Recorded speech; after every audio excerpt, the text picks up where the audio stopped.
No niin, ensimmäinen etappi ensimmäistä retkeä on suoritettu. Tarkoittaa sitä, että auto on jätetty tänne Kuokkalaan Muksupan hoidossa ja nyt suunnistetaan Äänekoskea kohti linja-autolla pienellä seikkailulla. Lähdetään liikenteeseen. Ei ole yhtään ollut sellainen kiireinen aamu. Ihan rennosti on saanut mennä eteenpäin ja toimia. Koulut on päättynyt ja todistukset on jaettu ja kaikenlaista semmoista. Ja nyt ollaan tässä. Katsotaan lisää Äänekoskella. No niin, Jyväskylän matkakeskus saavutettu ja lainattiin tuollainen sähköskuutti. Niin päästiin sillä kätevästi tähän näin pienemmillä hikipisaroilla tuolta Kuokkalan venesatamasta, niin sellainen 4-5 kilometriä varmaan olisi ollut kävelymatka, niin aika paljon joutuisammin päästiin sillä sähköskuutilla. Tästä matka jatkuu nyt sitten linja-autolla kohti Äänekoskea ja siellä edessä sitten taas patikkaretki satamaan, niin päästään veneelle ja sitten kohti sulkuja. 5 kappaletta niitä tällä reissulla olisi selätettävänä, niin sitten päästäisiin Jyväskylään ja Päijänteeseen. Niin se linjuri meidät jätti Äänekoskelle ja matikkamatka jatkuu.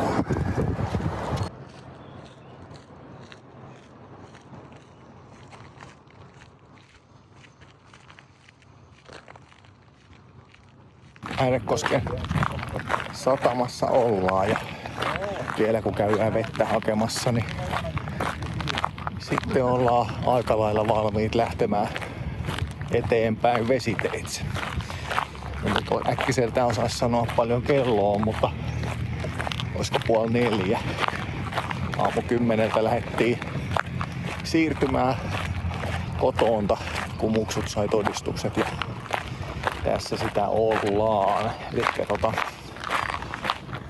Elikkä 5,5 tuntia Jyväskylän kautta Äänekoskelle. Ei mitään, katsotaan mitä reissu tuo tullessa. Suzukikin lähti käyntiin ja ehkä meillä kaikki on suurin piirtein valmista, niin aloitetaan tämä reissu ja irrotellaan köydet.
Ei mitään karateliikkeitä nyt sitten.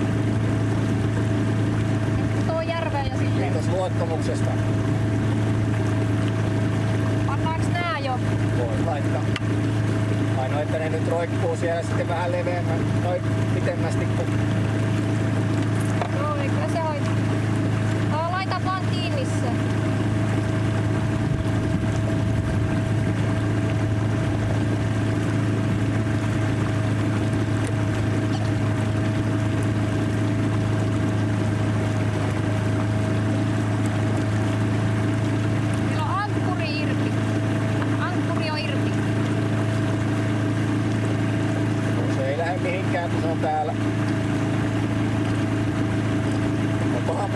Jos kaikki pettää, niin voidaan ankkuroitua.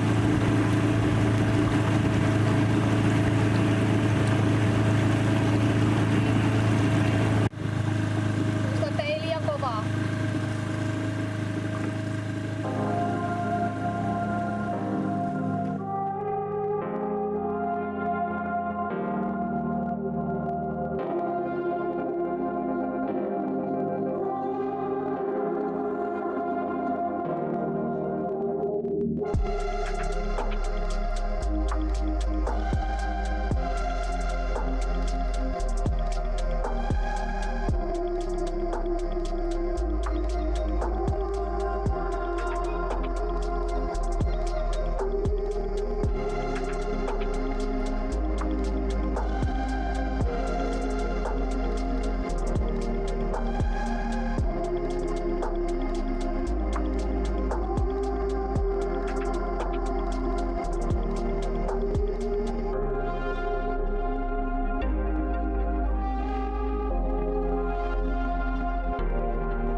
Ratelan kanava selvitetty. Tässä nyt sitten mennään kapeeta kohti.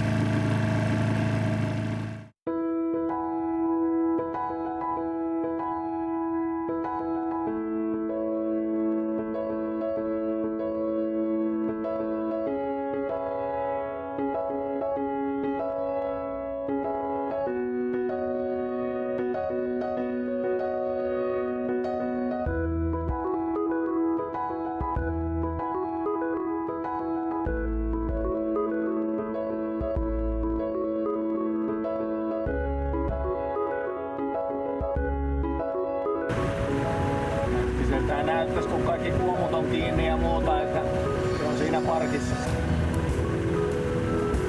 Ei siellä oo ketään. Mitäs me nyt tehdään? Sitten me ajetaan siihen eteen ja tykästään narua ja lähdetään siitä.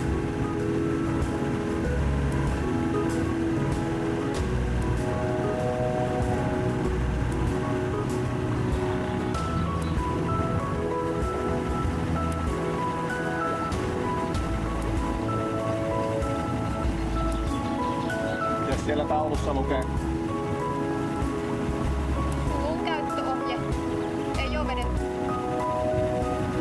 Aika pieni reitti. No, voidaan tehdä silleenkin, että nykäiset siitä narusta ja jäädään kellumaan tähän. Kyllä myös siihen saadaan Mennään vaan, heität sen naru heti. Niin, keulanaru siihen etumaiseen.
Päivän ahertamisen jälkeen oli aika etsiä kalliomaalauksia Laukaan Sarakalliosta.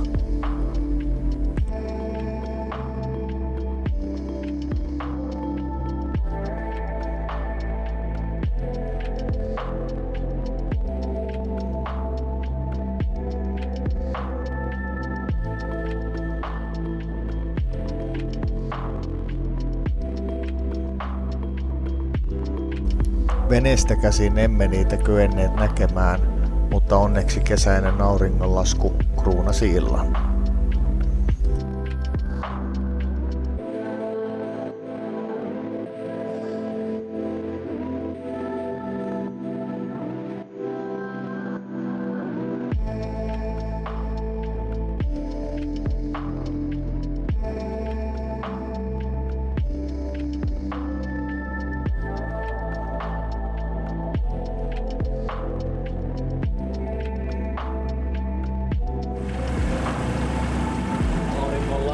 Tässä purjehdittaa ilman lastoa.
Valkoisen veneen tällä puolella lukee. Joo, näsi.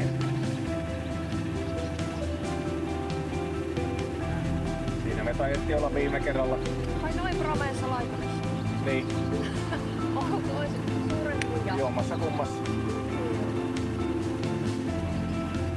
No mennäänkö tähän omaan? No voidaan mennä niin. Eli toi väli, mutta... Vai sä käännät tälle puolelle? Hidasta.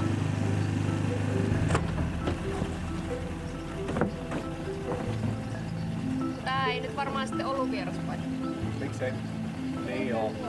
No voidaanhan me Kun mä tarkoitin pelottaa. tonne toiselle puolelle. Pelotellaan.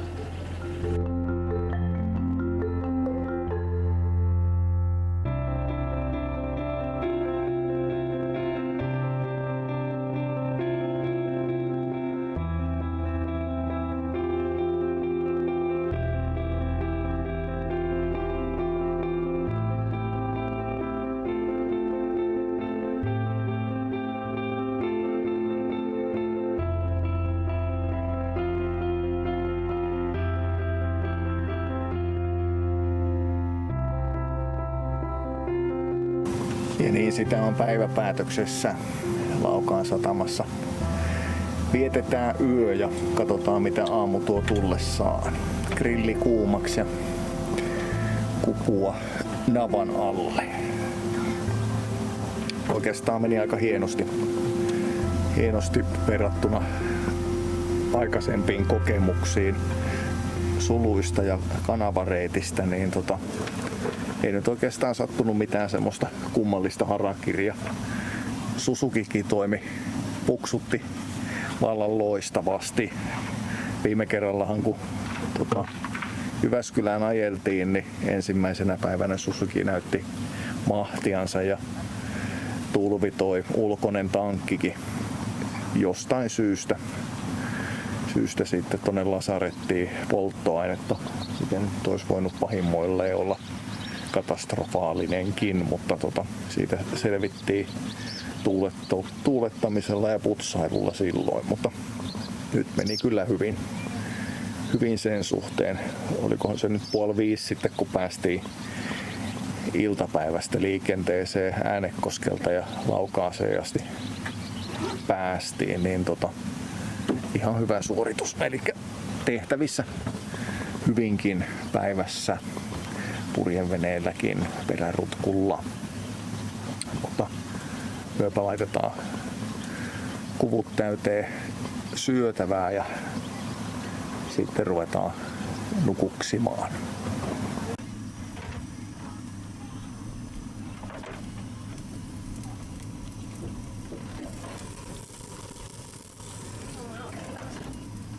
Eihän tää nyt mennytkään ihan niinku römsöössä. Otin Victroniin yhteyttä puhelimella ja sehän näytti akkuvoltiksi 5 volttia. Kumminkin kaikuluotain näyttää 12 volttia ja jääkaappi toimii, mutta lataussäädin ei saa niinku yhteyttä. Et saman tien kun aurinkopaneelit irrotti, niin lataussäädin pimeni. Rupesin ihmettelemään, että eihän tää nyt voi mennä näin, että joko meillä akku on rikki tai Victroni on rikki tai jotain mättää, ja sain sitten ajatuksen, että testailenpa näitä piuhoja, niin sieltä nyt sitten lataussäätimen negatiivinen liitin lähti irti johdosta, eli sehän ei ole siellä kiinni ollut, niin onpas kumma juttu, siellä ei ole akku ollut niinku mukana. Puristellaanpa uusi liitin sinne ja katsotaan, jos saatais vehkeet rokkaamaan. Mutta sitä ennen syömitauko.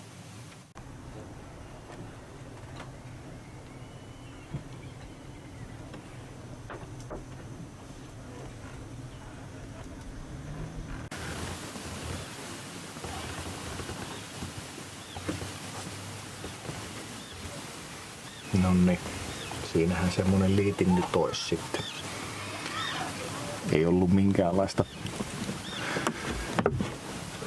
minkäänlaista palovaaraa tässä tapahtumassa. Laitetaan siihen vielä teippiä, niin jos se pitäisi sitä vähän paikallaan vielä lisäksi. Koska me tällä saadaan elvytettyä systeemit kuntoon, niin tarvii taas kyllä vetää ehkä raksiseinään.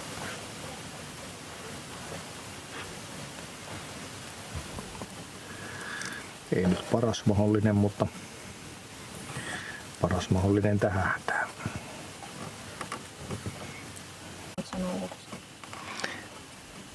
Virtaa on. Kipinä tuli. Sitten katsotaan, että heräskö Victroni. Ei. Noniin, ei. Älä sano. Siellä valo vilkkuu. Sitten katsotaan apista, että mitä se sanoo akun tilaksi. Hoi 12,94. Ja näin meillä on taas virtasta. Kyllä ei ole insinööritaidon voittanut. Nyt ei kun yhdistellään aurinkopaneelit piuhat takaisin paikoilleen ja katsotaan järjestelmää uudestaan.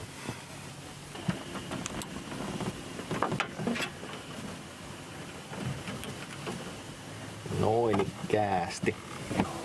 Eihän se taide tuo aurinkopaneeli tähän aikaan mitään, mutta ainakin meillä on nyt 12,9 volttia jännitettä, niin silloinhan meillä hommat toimii. Ja ei kun jääkaappi takaisin päälle ja powerpankki latautumaan ja kaikenlaista semmoista. Ja voikaa sitä suihkuu mennä ja nukkumaankin. Mitä? No kello on 11 vasta kesäyönä. Se rupeaa hämöttää tuo kesäloman ensimmäinen päiväkin. No niin, eiköhän tuo riitä kuvailulle tälle päivälle. Palataan nyt sitten oikeesti aamulla.